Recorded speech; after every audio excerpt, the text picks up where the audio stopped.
Southwest is assigning seats, y'all, and I don't know if it's gonna be for the better. So here's the report. Southwest, of course, is moving forward to ending their open seating policy. Now, if you flown with Southwest or if you're not familiar with their policy, basically you go, you pay for your ticket, and when you go to check in the order of what you check in ultimately determines your boarding group.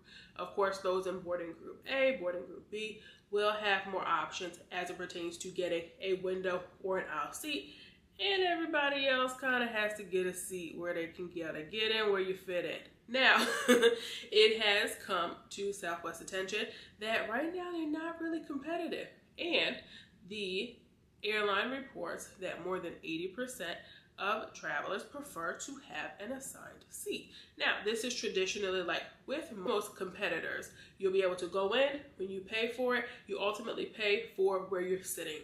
So you pay for a particular class, whether it's first class, premium class, business class, however they have their airline set up, and of course where their seats are located, whether you want additional legroom space, you'll be able to get that. And also certain tickets come with certain amenities, whether it's like a complete flat lie down bed, especially for extended travel or those really long trips. They're finding that a lot of consumers are willing to pay the upcharge to be comfortable, and that is the direction that Southwest is going in. So a spokesperson here from Southwest has confirmed that customers will have some time to get used to this new idea, but they expect to be making new bookings with the new footprint and assigned seats in 2025. So here we're kind of 6-7 months out to be able to see what they're going to be doing. Here, the airline has also mentioned that they will have to change the seating configuration on their planes, which of course does have to go through a variety of approval processes. It will not be an overnight thing, but it will be a thing. So here, off the top, Southwest is saying they're doing it because most people prefer it. Again, like I mentioned, they said in their reports, 80% of passengers want to know that they have a seat, also know where their seat is prior to even boarding. So that is that piece. Hey, I'm Lanisha Kier. I'm a former airport employee and world traveler, here to give you all the deets that those big companies just don't want you to know. If that's something you're interested in, make sure you subscribe, hit that bell notification so you're notified when I have a future upload. 2, it will eliminate the rush of crowds at the gate. Now, as a former airport employee, I have seen it, and I have also seen it become at times unsafe. At the end of the day, the plane is there, yes. Planes, other travel can be delayed, especially because most planes come and go from other places. So they're coming and going, to other airports. So when something comes in, if that flight was delayed, your flight's going to be delayed. And you know what? The next flight's going to be delayed. And probably the one after that too. So I think the overarching picture is what a lot of, travelers miss. And everybody's like, oh, the plane's supposed to leave at 3 o'clock, but the plane didn't get in until 3:30. It's not going to leave at 3 o'clock. So as a former airport employee, that's definitely something that I see a lot, where people kind of go through and kind of rush the process and crowd the gates, and it definitely becomes very stressful, not only on, the workers, but just the process in general. So that is another thing that assigning seats will eliminate a lot of that. Because if you're not until boarding group E, listen, go get you a snack, go to the restroom, get whatever it is you need to get, situated. And then when your boarding group is full, you move on accordingly. And it also assists with having to address the overhead bin space. Now, I will use Spirit in this particular, scenario as an example, because they do list it there on their tickets for, hey, if you're on boarding groups here through here, you don't get a carry-on.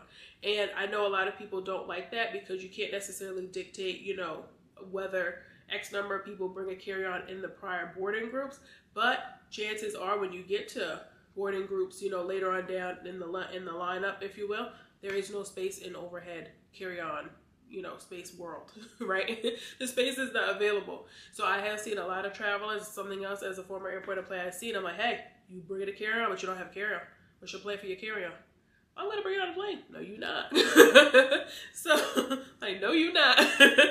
So that's one of those things where it's kind of like, as an airport employee and not, an individual working for an airline, there's certain things, of course, you can say to be able to help travelers along their way, but the advice of whether they actually take it is a different thing. So something to keep in mind. 3, the desire for additional legroom and or space or certain amenities. So I recently flew with Air Alaska. It was actually my first time flying with Air Alaska, and I did decide to go premium class on this particular trip. And I will do a complete review on premium class and also how Air Alaska has it set up, because different airlines are different, but I did quite enjoy the experience. It did also come with, there were certain like lists of beverages that you could also select from, of course, with your choosing. They did have a few of those. They also had like premium snacks available and a few other things, but having that additional legroom also meant that I wouldn't have to worry about, necessarily the person behind me with whether their knee was kind of jamming the seat or in your lower back area. I know a lot of us have had that. That's definitely awful.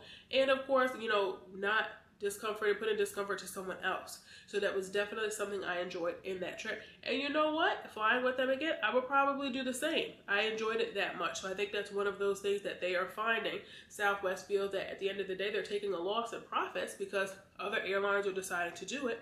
People prefer it, and people are willing to pay for it. So definitely hit me in the comment section below. Let me know what you are doing. What is your it factor? I know for me, I love a window seat. I love a window seat. I have to know what's going on. I want to see what's going on.